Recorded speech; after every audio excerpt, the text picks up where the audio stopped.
It's all yours.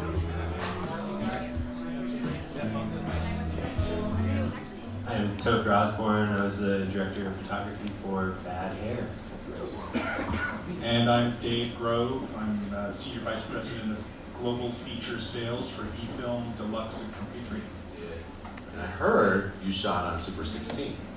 Yes, we did. We shot on the Arri 416 and the 16 millimeter Ultra Press.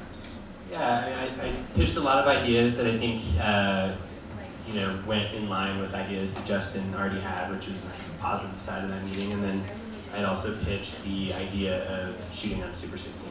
As far as our lighting style went, I wouldn't say it was that similar to the way that I normally work. I mean, I think we definitely made an effort to lean into like the darker areas, given the subject matter. Subject matter, yeah. And it is a horror, by the way, a horror thriller. And yeah, I'd say the most fun for me was kind of like trying to find that balance of how dark is too dark, but also embracing the darker subject matter. But then, the format did just a ton, I think, to bring the kind of like naturalism and the texture. I mean, you definitely, the discipline of kind of really controlling how long a take is, cutting, the things that I think oftentimes will get stepped on when you're shooting digital, and the kind of keep rolling workflow, where so that changes and it comes back to a little bit more of like, I guess, the traditional kind of old school approach of every take is a different take, and you're rolling and you're cutting and all that stuff. So it's actually it's really nice, I think, and I think the crew a lot of times they haven't worked that way, and so everyone kind of appreciates it and embraces the discipline difference of working on 16. Could you tell us about that process of what part of the chain of the workflow was handled by you? Going on to this project, switching to film, then we would just basically approach it like, what is your vision and how can we help get it there, for what you guys have planned. So because obviously film is, it has a more diminished place right now. The only place that handles development in Los Angeles is Photochem.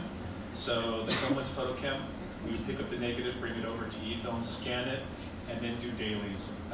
So we actually scanned it from the very beginning. There was no telecine process.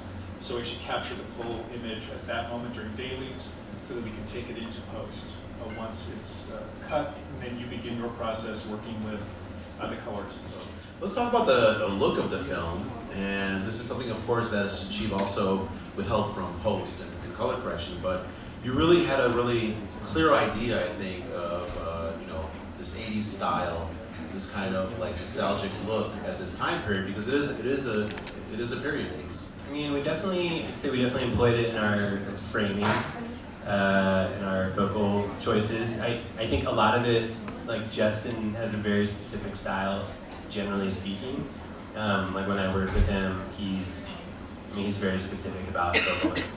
He loves a really wide lens or a really long lens. I think he loves playing with the differences in compression. So a lot of times when we work together, like he knows what lens he wants to, shoot a scene on. Yeah, he's pretty specific, and then a lot of times I'm kind of figuring out how to, light the scene with that choice. And sometimes it's a back and forth, but I'd say he's pretty specific in that. And I do think that his sensibilities lend itself to kind of an 80s vibe in a lot of ways. Oh, okay. And then, the 16 brought such a look on its own.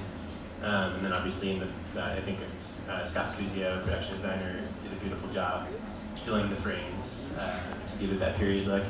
But as far as that, and then also we used one older zoom, which definitely brought some nostalgia to it.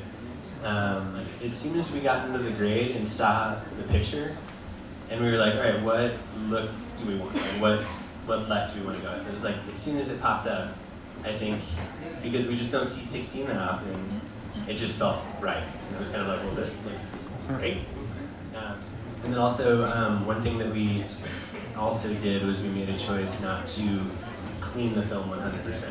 Okay, so you left some of the dust and the hairs and Yeah. stuff that was there. Yeah. So there was like different levels of how far we could go with that. And I think we ended up doing like a was it 75%? I think it was right around there. Yeah. Because Usually leave 25% of the materials back. right, because you can scrub through everything and get rid of everything, which would take hours and hours and hours and hundreds of hours to get there, or lean into it. And I think in this case, it was a perfect lean into the subject, into the creative choices that were made. That's why it I mean, works. I love shooting handheld. Do you? Okay. And I love operating handheld. I think, once you do a project that has a look, for me it was, I think, Dear White People. People kind of tap you for that look.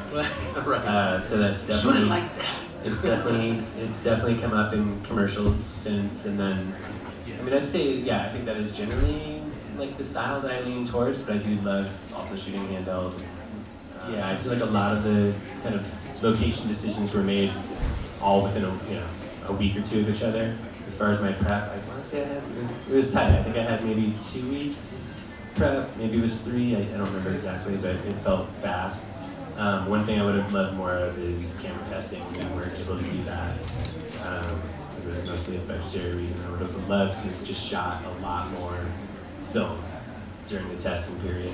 Yeah, we were toying with the idea of a general underexposure, because shooting at 400 ISO.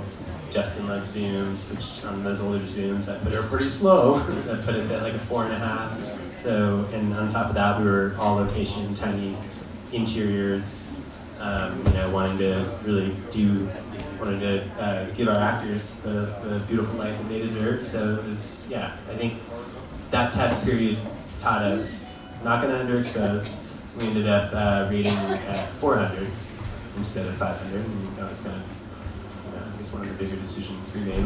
We also tested the 200T, which is beautiful, but then quickly realized that it was going to be kind of prohibitive given the amount of zooming that we were going to be doing. It was going to be a lot. So in this film, what was your lighting package? I mean, were you able to go in and pre-light and set up, or was it a lot of running and gunning and moving around quickly? We definitely had a reading crew, so we got to do a lot ahead of time. Okay. I mean, it still felt tight, like I think any film does. It always felt like we were in a rush, but I wouldn't say we were running and gunning. And we used a lot of LED, which in the beginning I was kind of wanting to steer away from, given that it was a period piece, and trying to lean more into incandescent fixtures, but it wasn't going to happen based on, one of our main locations felt like a 12 by 14 studio on the 4th floor in Koreatown. You know what I mean? Like that was Anna's bedroom in the film. So it was like, that's just not going to